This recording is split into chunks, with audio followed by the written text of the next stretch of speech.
Hey guys, my name is Aaron Duncan. I'm a sophomore here at the U, and this is my personal leadership journey.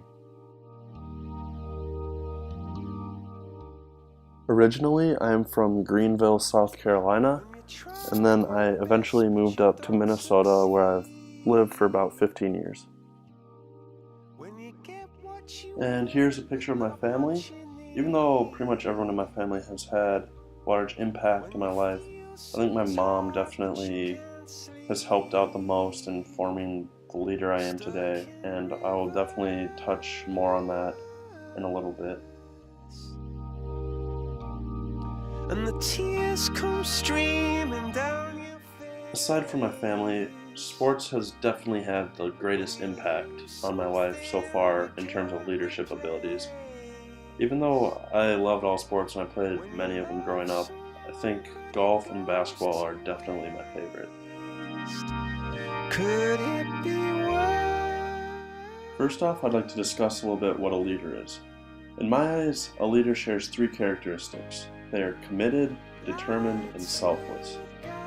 Commitment and determination piggyback off each other. First of all, you want someone who is hard-nosed and will stick to the task, but you also want someone who is working towards the same goal and is envisioning the future. I think determination has a lot to do with looking ahead and pushing towards whatever that goal may be. Lastly, we have selflessness. I think this plays a huge role in a leader because it shows that they are able to work for the greater good of the group. Rather than working for merely an end in themselves, they get their hands dirty and push to improve the group as a whole.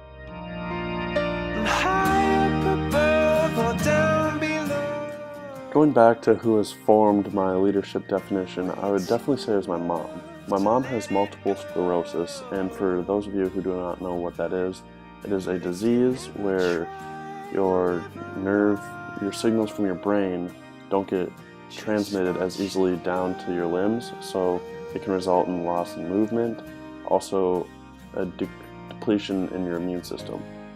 I think the reason she has had such a big impact is she shows that her commitment through how she goes about every day. She tries to stay healthy as much as she can, so she is able to not be affected by this disease as much.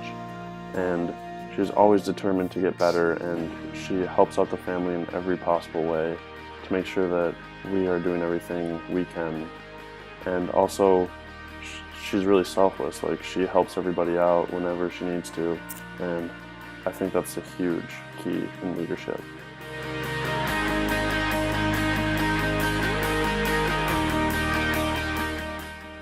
My greatest personal leadership failure would have to be when I was a sophomore in high school. I decided to quit playing basketball.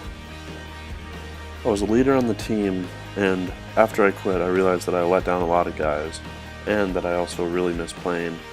This kind of made me realize that a leader should always stick with it, no matter how difficult it is at some times.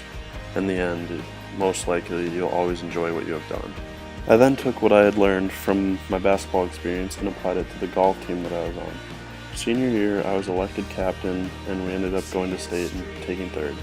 This really helped solidify what I had learned in the past, and it made all the tough times well worth it in the end.